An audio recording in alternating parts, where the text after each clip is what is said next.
अयोध्या के राम को लंका से क्या चाहिए? अपनी पत्नी। अपनी पत्नी? अर्थात लंकेश्वर उनकी पत्नी सीता को हर लाए हैं। सीता को हर लाए? साक्षात जगदंबा को हर लाए? ऐसी दुर्बुद्धि उनके मन में कैसे उत्पन्न हुई? किसी ने उन्हें समझाया नहीं? जी, आपके छोटे भाई विभीषण ने भरे दरबार में उन्हें यह बात समझाने का साहस किया था, तो महाराज रावण ने उन्हें लात मारकर राज्य से निकाल दिया। हैं? भैया, अब आप युद्ध की चिंता भूल जाइए। मैं आपको वचन देता हूं कि आज सूर्यास्त होने से पहले उस वनवासी राजकुमारों के मस्तक लंका की गली कूचों में से गेंद की भांति पैरों से लुढ़काता हुआ लेकर आऊंगा, ताकि जिनके प्यारे संबंधी इस युद्ध में मारे गए हैं वह भी आकर उसे एक एक ठोकर मार सके। यदि मैं जीवित रहा तो आज रात को लंका में विजय का उत्सव होगा। परंतु क्या? परंतु भैया, सबकी बात सच निकली और वो सचमुच भगवान है, तो भी मैं पीठ नहीं दिखाऊंगा। अपने भाई की आन के लिए रणभूमि में लड़ता हुआ मर जाऊंगा, यह मेरा वचन है।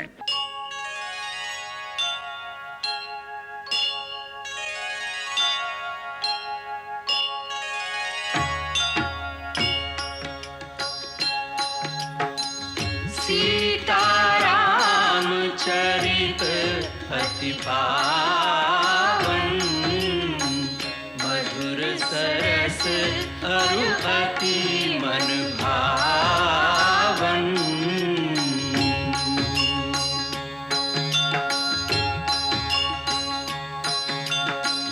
पुनि पुनि कितने हो सुने सुनाए, ये की प्यास बुझत न बुझाए।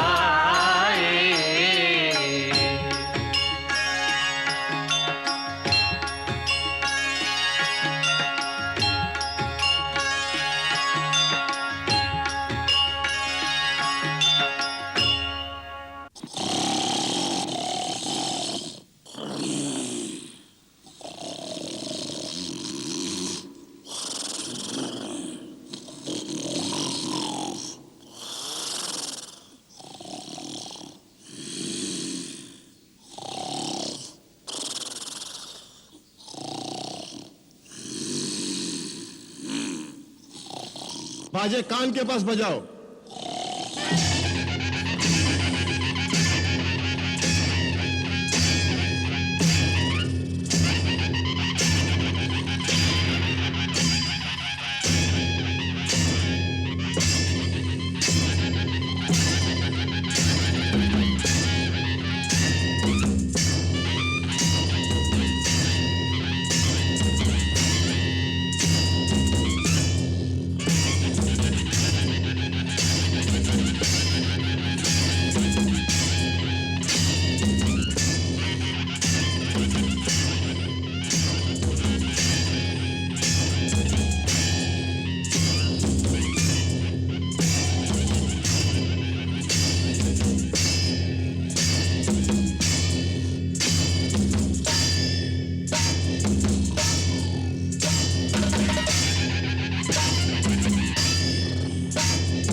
बाजे कान के पास ले जाकर जोर से बजाओ।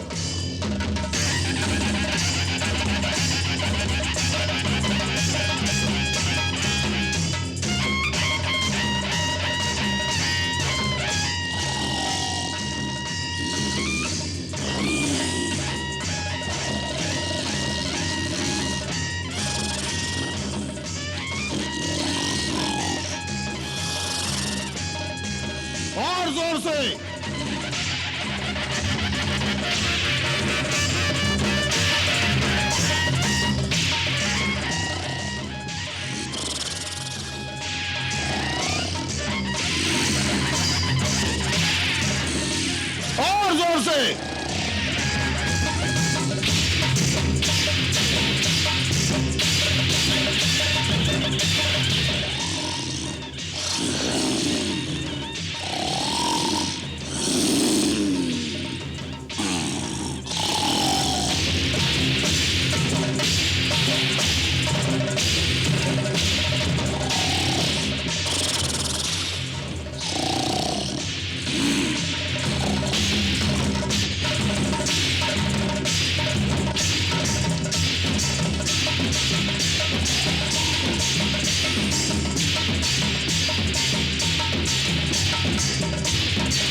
औलाद नहीं।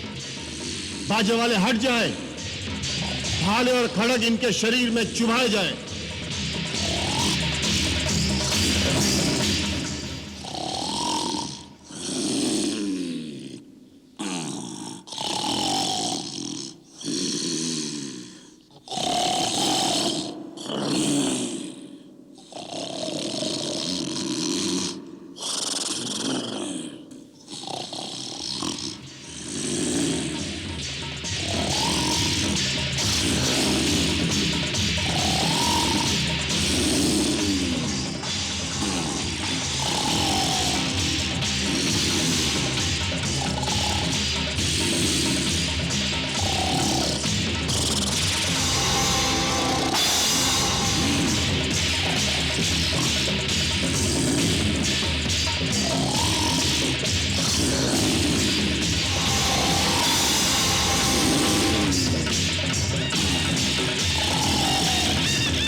कोई असर नहीं।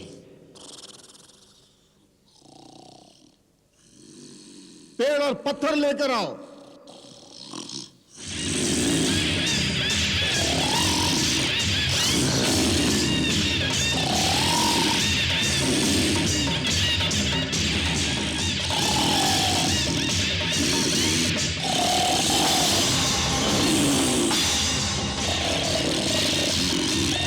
कटार मारो, भाले मारो, अरे नगाड़े जोर से बजाओ।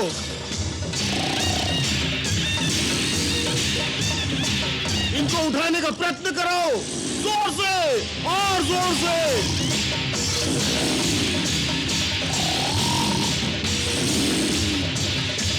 ठंडा पानी इनके शरीर पर डालो।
कोई असर नहीं।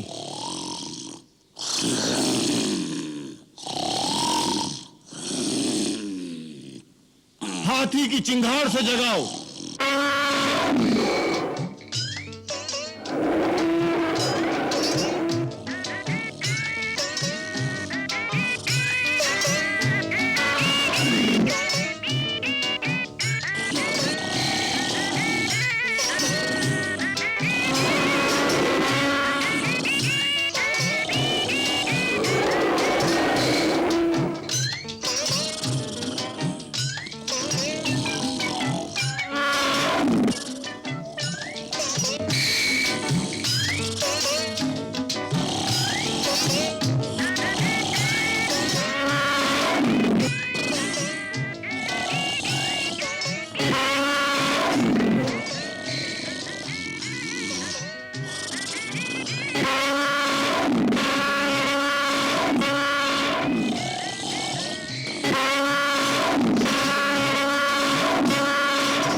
मैं तो थक गया हूं। मुझे तो बहुत जोरों से भूख लगी है। आई भूख। महाराज कुंभकर्ण के लिए भोजन का प्रबंध किया जाए। अवश्य उसकी सुगंध से महाराज उठ जाएंगे।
महाराज महाराज। सेनापति विरूपाक्ष, समय से पहले हमें जगाने का साहस तुमने कैसे किया? लंकाधिपति रावण कुशल से तो हैं। जी छोटे राजा, महाराज रावण सकुशल अपने महल में विराजमान है। तो फिर क्या है, लंका पर तो कोई विपत्ति नहीं आई?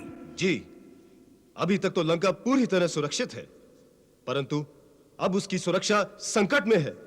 चारों ओर से सुग्रीव की वानर सेना ने घेर लिया है।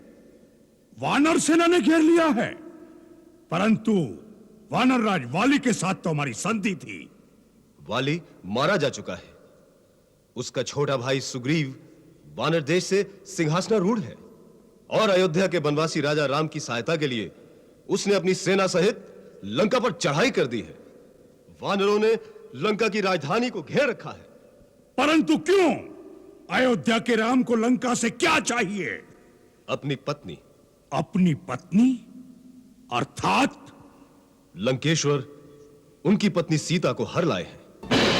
सीता को हर लाए? साक्षात जगदंबा को हर लाए? ऐसी दुर्बुद्धि उनके मन में कैसे उत्पन्न हुई? किसी ने उन्हें समझाया नहीं?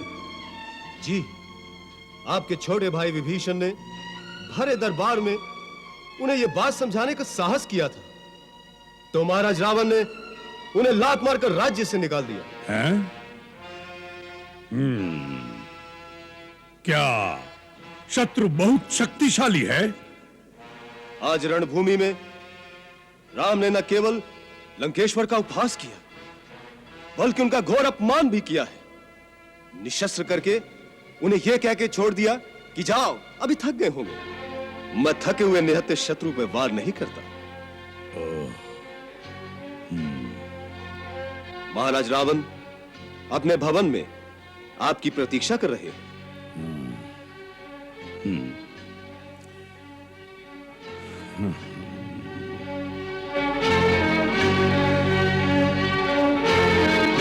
वाह, कुंभकर्ण जाग उठा।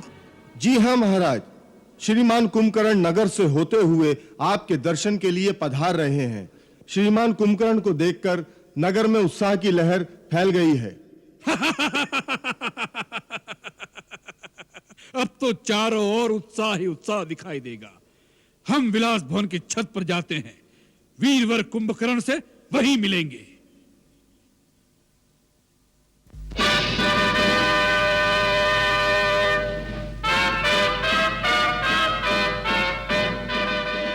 दीर्घायु भव। महाराज, मुझे जो विरूपाक्ष ने सुनाया है, क्या वह सत्य है कि इस समय वानर सेना ने लंका के गिर्द घेरा डाल दिया है और लंका पर संकट के बादल छाए हुए हैं? हाँ तात, इस समय लंका संकट में आ गई है, इसीलिए तुम्हें असमय में ही जगाया गया है, क्योंकि हम सब की आशा अब केवल तुम पर ही केंद्रित है। शत्रु ने अल्प समय में ही हमारे प्रमुख योद्धाओं को मार डाला है। जब तक समुद्र पार के दूसरे स्थानों से और राक्षस योद्धा सहायता के लिए नहीं आ जाते, तब तक इस बची खुची सेना से लंका की सुरक्षा करना बहुत कठिन दिखाई देता है। लंका का कोष भी खाली होने वाला है, इसलिए भी तुम्हारा युद्ध भूमि में जाना आवश्यक हो गया है। इंद्रजीत से कुछ नहीं हुआ? जब हम स्वयं राम से टक्कर नहीं ले सके, तो इंद्रजीत उसका सामना कैसे कर सकता था? इसलिए अभी तक हमने उसे युद्ध में नहीं भेजा है। आप स्वयं क्या रणभूमि में गए थे? हाँ, जब प्रहस्त और मकराक्ष भी मारे गए, तब हमने सोच लिया कि शत्रु ऐसे योद्धाओं से वश में आने वाला नहीं है। युद्ध लंबा होता जाएगा और लंका निवासियों का मनोबल दिन प्रतिदिन मंद होता जाएगा। इसलिए हमने निश्चय कर लिया कि हम स्वयं जाकर एक ही बार में शत्रु का समूल नाश कर दें। परंतु शत्रु इतना निर्बल नहीं निकला जितना हमने समझा था। उसने हमारे समस्त अस्त्रों को काटकर हमें निहत्था कर दिया। और सबसे बड़ी चोट तो उसने में तब पहुंचाई जब उसने उस अवस्था में हमारा वध नहीं किया। युद्ध में मरने से हमारी वीरता को दाग नहीं लगता, परंतु उसने हमें अपमानित करके वापस भेज दिया है। आज सारा संसार हम पर हंसता होगा, यहां तक कि सीता भी हमारा उपहास करेगी। अब हम कौन से गौरव के अहंकार को लेकर उसके सामने जाएंगे? कुंभकर्ण मेरे भाई, इसलिए भी तुम्हारा युद्ध भूमि में जाकर उन वानरों और मानवों का भक्षण करना आवश्यक हो गया है। आज राक्षस जाति की लाज तुम्हारे हाथ में है। तुम्हें रावण के अपमान का बदला लेना है राम से।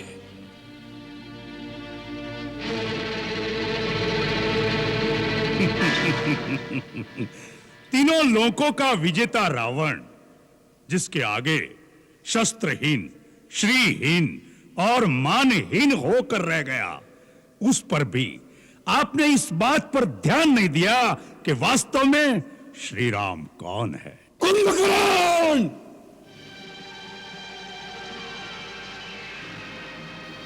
शत्रु को श्री लगाकर संबोधित मत करो। महाराज, आंखें बंद कर लेने से सूर्य का प्रकाश लोप नहीं हो जाता। जो तीनों लोकों के स्वामी हैं, स्वयं श्रीमान नारायण है, उन्हें श्री राम ही कहना पड़ेगा। भैया, शायद आप ये भूल गए हैं कि श्री राम से कई पीढ़ियां पहले इक्ष्वाकु वंश के एक राजा ने आपको श्राप दिया था कि जब स्वयं श्रीमान नारायण हमारे कुल में अवतार लेंगे, तब वह उसी न रूप में आपका विनाश करेंगे।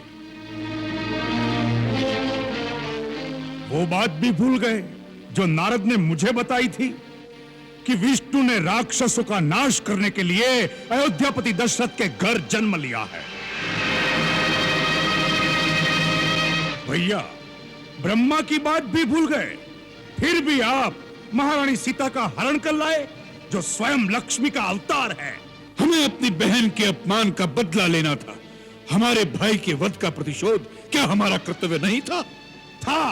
तो उस कार्य को वीरों की भांति करते। चोरों की भांति एक स्त्री का हरण करके क्या आपका मस्तक गौरव से ऊंचा हो गया है? सूर्पणखा मेरी भी तो बहन थी। आज मुझे जिस प्रकार उठाया है, उस दिन यह हीन कार्य करने से पहले मुझे जगाते तो मैं आपको बताता कि प्रतिशोध कैसे लिया जाता है। राजा के लिए उचित ही नहीं, यह आवश्यक भी है कि वो हर महत्वपूर्ण कार्य अपने परम विद्वान और सच्चे हितैषी मंत्रियों के परामर्श से ही करे। राजा को चापलूसों और ऐसे स्वार्थी मंत्रियों की बातों में नहीं फंसना चाहिए जो अपना निजी हित और अर्थ स्वार्थ के लिए राजा के साथ अपने देश को भी शत्रु के हाथों बेच सकते हैं। ऐसे ही मंत्रियों के लिए शास्त्र कहता है कि विनाशयन्तो भर्तारम सहिताः शत्रुभिर्बुधैः विपरीतानि कृत्यानि कारयन्ति हि मंत्रिणः तान भर्ता मित्र संकाशान अमित्रान मंत्र निर्णय व्यवहारेण जानियात सचिवानु उपसंहितान। कुंभकर्ण, यह समय शास्त्र सुनाने का नहीं है। हर बात अपने अपने समय पर ठीक लगती है। यही तो मैं कहना चाहता हूं भैया कि आपने उचित समय पर उचित बात नहीं की। नीति कहती है कि पुरुष को धर्म, अर्थ और काम का सेवन उचित समय पर ही करना चाहिए। जैसे प्रातः काल धर्म का, मध्याह्न काल में अर्थ सेवन का और रात्रि में काम सेवन का विधान है। इन तीनों में भी धर्म श्रेष्ठ है। अतः जहां अर्थ और काम का सेवन धर्म विरुद्ध हो, वहां उन दोनों की उपेक्षा करके धर्म के अनुसार ही चलना चाहिए। सीता का हरण करते समय आपने धर्म और अधर्म की बात नहीं सोची। मंदोदरी भाभी और विभीषण की नीति और धर्मयुक्त बात नहीं सुनी। केवल अपनी काम वासना की पूर्ति का बहाना ढूंढा है आपने। इसी का यह फल है जो आज सारे लंकावासी भोग रहे हैं। एक गुरु या आचार्य की भांति हमें उपदेश सुनाना है तो जाओ, जाकर फिर से सो जाओ। हमें तुम्हारी कोई आवश्यकता नहीं है। यह समय है संकट का। इस समय तुम्हारा क्या कर्तव्य है, वही बात करो। मान लिया हमने भ्रम से नारायण को नहीं पहचाना, मान लिया अपने चित्त के मोह में एक स्त्री का हरण कर लिया, मान लिया अपने गौरव और अहंकार में हमने किसी का परामर्श नहीं सुना। इन सब बातों की चर्चा करने से इतिहास पीछे नहीं मुड़ जाएगा। जो बीत गया बुद्धिमान उसका शोक नहीं करते, भविष्य की चिंता कर्मयोगी नहीं करता। इस समय इस क्षण क्या करना है उसका ही निश्चय आवश्यक हो जाता है। तो निश्चय कर लो कि तुम्हारा अपनी जाति के प्रति, अपने भाई के प्रति कुछ कर्तव्य है या नहीं। तुम हमें शास्त्र सुना रहे थे। अरे शास्त्र में तो यह भी लिखा है कि यदि भाई ने कोई पाप भी किया हो, वह अपराधी भी हो, तब उस संकट में जो उसका साथ दे वही भाई कहलाने योग्य होता है। अपराधी को तो शिक्षा सभी दे सकते हैं, परंतु भाई वही है जो संकट में साथ खड़ा रहे, सहायता करे, शिक्षा न दे। ससुहृदयो विपन्नार्थम दीनमभ्युपद्यते सबंधुर्यो अपनितेषु सहायायोपकल्पते। सोच लो, रावण के कारण ही सही, परंतु रावण के साथ राक्षस जाति का विनाश हो जाए, यह तुम्हें स्वीकार है या नहीं? तर्क का समय नहीं है। यदि मन में कोई संशय है, यदि कर्तव्य का पथ साफ दिखाई नहीं देता, तो युद्ध में जाने से कोई लाभ नहीं। जाओ, जाकर सो जाओ। रावण को अपनी आन निभाना और शान के साथ जीना और मरना दोनों आते हैं। जाओ।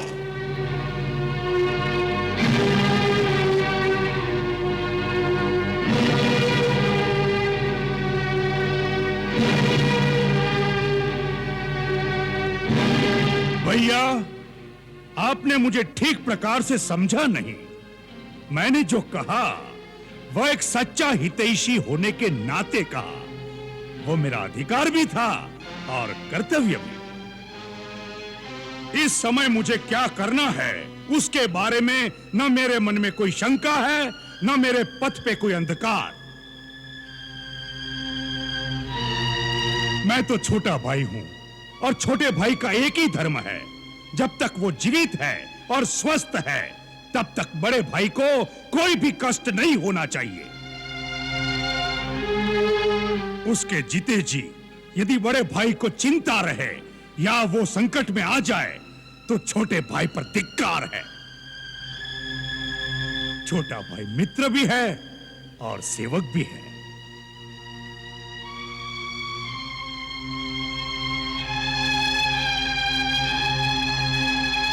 कुंभकर्ण, हमें तुम पर गर्व है। तुम राक्षस जाति की नाक हो। भैया, अब आप युद्ध की चिंता भूल जाइए। मैं आपको वचन देता हूं कि आज सूर्यास्त होने से पहले उस वनवासी राजकुमारों के मस्तक लंका की गली कूचों में से गेंद की भांति पैरों से लुढ़काता हुआ लेकर आऊंगा, ताकि जिनके प्यारे संबंधी इस युद्ध में मारे गए हैं वह भी आकर उसे एक एक ठोकर मार सके। यदि मैं जीवित रहा तो आज रात को लंका में विजय का उत्सव होगा। परंतु क्या? परंतु भैया, सबकी बात सच निकली और वो सचमुच भगवान है तो भी मैं पीठ नहीं दिखाऊंगा। अपने भाई की आन के लिए रणभूमि में लड़ता हुआ मर जाऊंगा, यह मेरा वचन है। मृत्यु की बात ही मन में क्यों लाते हो कुंभकर्ण? तुम अवश्य विजयी होगे। हम सेना नायक को आदेश देते हैं कि तुम्हारे साथ जाने के लिए चतुरंगी सेना तैयार की जाए। नहीं भैया, मुझे सेना की कोई आवश्यकता नहीं। रणभूमि में मैं अकेला ही जाऊंगा। मेरे हाथ में केवल शिव का त्रिशूल होगा। उनकी आधी सेना तो मेरे पांव के नीचे कुचल जाएगी। भैया, मुझे आज्ञा दीजिए और आशीर्वाद दीजिए कि मेरे कारण आपका गौरव और बढ़े। भैया, एक प्रार्थना करूं? कहो।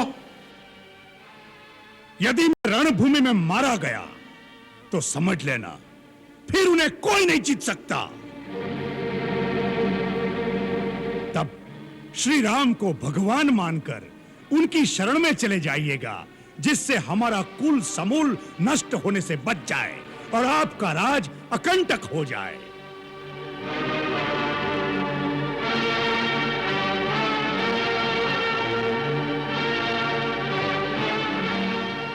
प्राणी जब अपने कुटुंबीजनों के साथ बैठकर ऐश्वर्य भोगता है तभी वह प्रसन्न और संतुष्ट हो जाता है। यदि तुम जैसे भाई नहीं रहे तो तीनों लोकों का साम्राज्य रावण के लिए किस काम का? भाइयों के बेटे अपने बेटे मरवा कर कैसे ऐश्वर्य भोग सकेगा रावण? जाओ कुंभकर्ण, मृत्यु की बात मत करो, युद्ध की बात करो, युद्ध में विजय की बात करो। जाओ।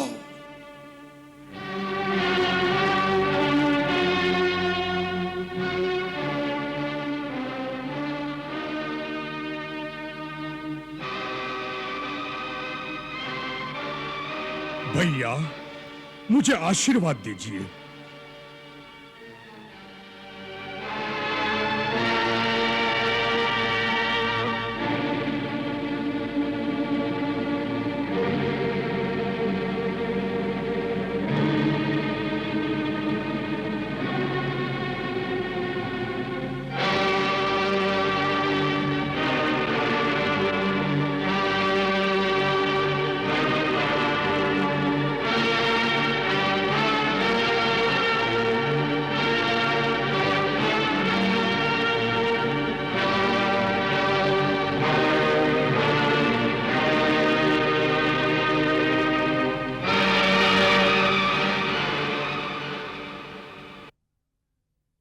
मंगल भवन अमंगल हारी,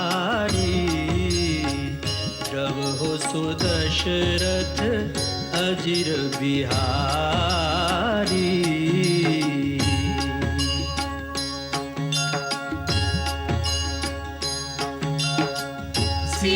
सीताराम चरित अति पावन, मधुर सरस अरु अति मन भावन।